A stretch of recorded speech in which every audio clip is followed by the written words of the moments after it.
રામેશ્વર જતા રસ્તામાં એમને સેવકરામનો એક સાધુ મળે છે. રસ્તામાં સેવકરામ ખૂબ માંદા પડે છે. એમની પાસે એ જમાનામાં 1000 રૂપિયાની સોના મહોરો હતી. ભગવાન નીલકંઠ વર્ણી પાસે રડે છે. ભગવાન ખૂબ દયાળુ છે. ભાગવત ભણેલો, આથી નીલકંઠ પ્રભુને એમની દયા આવી. વર્ણિરાજ કહે છે, ચિંતા કરશો નહીં, તમારી સેવા હું કરીશ. વર્ણિન્દ્ર રોજ એમની માટે ગામમાંથી બધી જ વસ્તુઓ લાવે, એમની સેવા સાકરી કરે. આજે અખિલ બ્રહ્માંડનો આધાર એમના ઝાડા સાફ કરે છે, એમના ટોયલેટ સાફ કરે છે, એમને નવરાવે છે.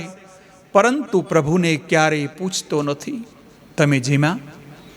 પ્રભુ માટે 1 રૂપિયો પણ ક્યારેય આપતો નથી.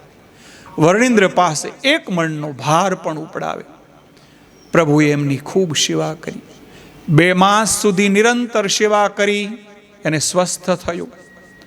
પણ પ્રભુને ક્યારેય એવું ન પૂછ્યું કે પ્રભુ તમે જેમાં કે બાકી સૌ. 1 રૂપિયાનું એમના માટે, પ્રભુ માટે સેવકરામને ક્યારેય દયા નથી આવી. એટલે નીલકંઠ વર્ણીએ એમને કૃતજ્ઞ જાણીને એમને છોડી દીધો છે, એમનો ત્યાગ કરી દીધો છે. એટલા માટે જ ભગવાન શ્રી સ્વામિનારાયણે વચનામૃતમાં પ્રથમ 10ના વચનામૃતમાં એવું કહેલું કે સેવકરામને અમે કૃતજ્ઞ જાણીને એમને ત્યાગ કરેલો. કારણ કે જે તમારા કર્યા ઉપકારને જાણતો નથી, તમે એમની માટે શું શું કરો છો તે એમનો કોઈ એમને ખ્યાલ નથી, એવા કૃતજ્ઞનો તમે ત્યાગ કરજો. એ કૃતજ્ઞને તમે ત્યાગ કરો ત્યારે જ તમને સુખ મળશે. કારણ કે એમનો બોજ પણ આપણે ઉપાડવો પડે. એટલા માટે કૃતજ્ઞથી આપણે દૂર રહેવું, એવો સંદેશ ભગવાન નીલકંઠ વર્ણે આપણને આપે છે.